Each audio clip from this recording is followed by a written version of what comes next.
What's good, family? This video is going to be about the red flags of emotional unavailability. So as you guys know, I take questions. This is a question I got on my Instagram and it reads,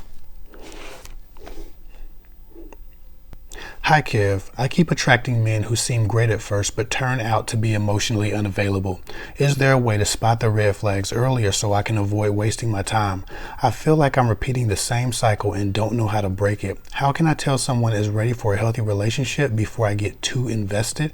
I'm starting to wonder if I'm doing something wrong or if it's just bad luck. What steps can I take to attract partners who are genuinely ready for commitment?" That's a good question. I get this one all the time, and in coaching as many people as I've coached over the years, this is a conversation I've had over and over again. Now, for a lot of different people, women and men, it is a judgment call, and it's some things that you're missing, it's some things that you're not doing to vet that person in the process, just hoping for the best and moving forward, going with the flow, so to speak. So let's get into that. But I will preface this by saying everything isn't in your control. Sometimes luck is at play. Sometimes being in the right place at the right time, just happening to talk to the right person, it will do. Other times it's what you're prioritizing and what you're responding to specifically. So most emotionally unavailable people will actually tell you that they're emotionally unavailable if you ask the right questions and you observe for the right actions. If you ask them how they feel about titles, or how long it usually takes to them to commit to the right person when everything's going well, or how long it usually takes for them to fall in love, or how long was their last relationship or longest relationship, or how many relationships have they had, they'll usually be clues about how available they are to love in general, in their history, in their patterns, in their past. There are usually clues to how they use love, relationships, or sex in their life and what place it has in their life. If they avoid answering these questions at all, it tells you that they're probably emotionally unavailable. And then some specific answers are also a very huge red flag about whether or not they have commitment issues. For instance, if they talk more about their trust issues and less about the good they've experienced or the good they expect from love, it could be a problem. Most people who are emotionally unavailable see themselves as a victim of love and therefore avoid it, and or are afraid of what it can do for them. And they might cite someone else's trauma, not even their own, if they've always been chronically emotionally unavailable. Whatever excuse absolves them of the responsibility of not committing to people who gave them their time, you generally hear in their answers, and you'll start to see in their patterns and how they deal with you. If they won't answer any questions clearly about what specifically they hope to achieve in their relationship or in their dealings with you, that could be a problem. If I'm hanging out with someone, if I'm giving them my time and my attention, I should know why I'm doing that. I should know what my general goal is. Just kicking it, just vibing, just having fun, just getting to know each other. Those are good answers and they're safe, but they're not always an indicator of someone who's looking for a healthy relationship. Because if you're not even vulnerable enough to answer a clear question, how could you ever be vulnerable enough to commit to me? The emotionally unavailable person lacks clarity in their answers and their actions. That's why they're so exciting. They're mysterious. Your question sounds like a question I've answered hundreds and hundreds of times on my calls with clients. Remember, I'm a coach who makes content, not the other way around.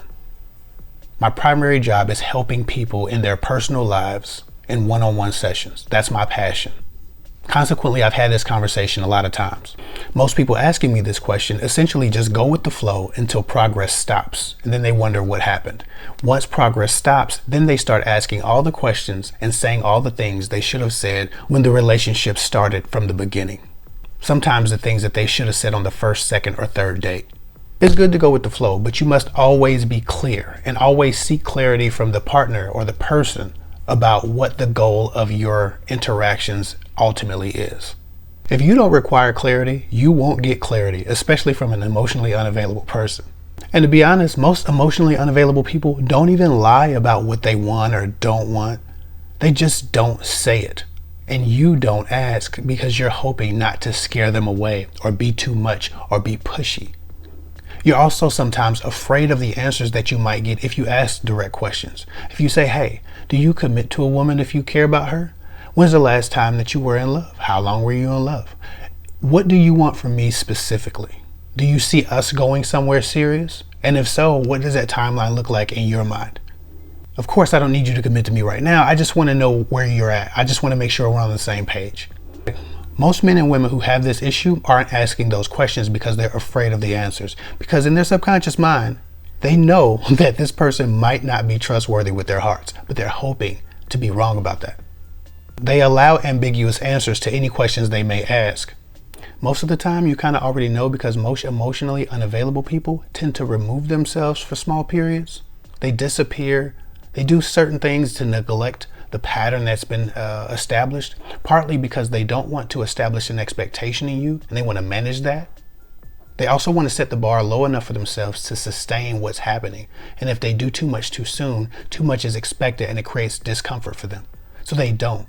They are unpredictable. They're mysterious in certain ways. They don't necessarily adhere to patterns. And if you try to start one, they resist it. They're less consistent and they're less predictably available to you. Those are the red flags of emotional unavailability. But you have to start asking better questions. Don't find out after you've fallen in love, after you've had sex a few dozen times. So to answer your question, yes, you could be doing something wrong, but I don't want to put all the fault on you. Sometimes you just encounter people who aren't clear about what they want because they themselves don't know, and they have to discover enough in you to make that decision. It's okay for people to have a change of heart. That happens. That doesn't mean they wasted your time. It doesn't make them a bad person.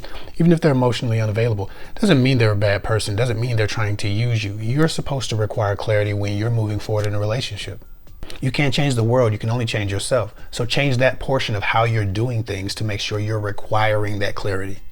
As far as what steps you can make to attract partners who are genuinely ready for a commitment, the healthy word is, again, that's unique to the person that you encounter. So I can't say healthy, but the steps that you can take to start to attract people who are more genuinely ready for a relationship is not necessarily about attracting them. It's just about what you respond to.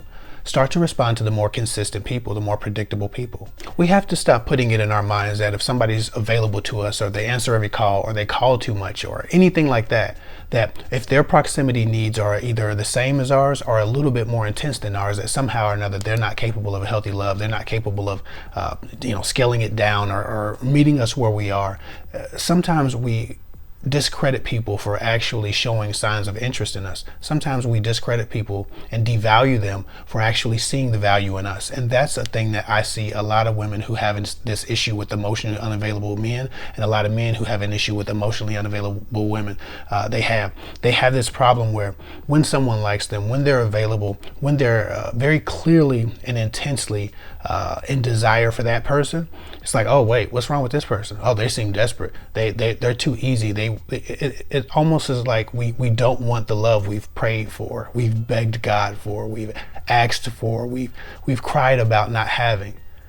When it's presented to us, we find ourselves above it in many ways, and that's the most common habit, pattern, and practice I've noticed in women specifically, but men as well, who have this issue with emotionally unavailable partners, is that they usually like what they can't have.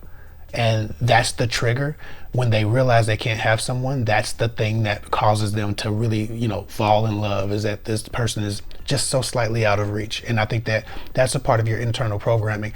I have really high self-esteem. I like who I am a lot. I always have. So I've never actually liked anyone who didn't give me the respect that I thought I deserved. In fact, I respond to more admiration and mutual respect, right? I respond to the connection. I respond to someone's intention to connect with me better than I do someone who's playing hard to get in any way at all. But that's because I have high self-esteem. And so you will give me my respect or you will get the hell away from me. That's how I feel. That's Kevin, me.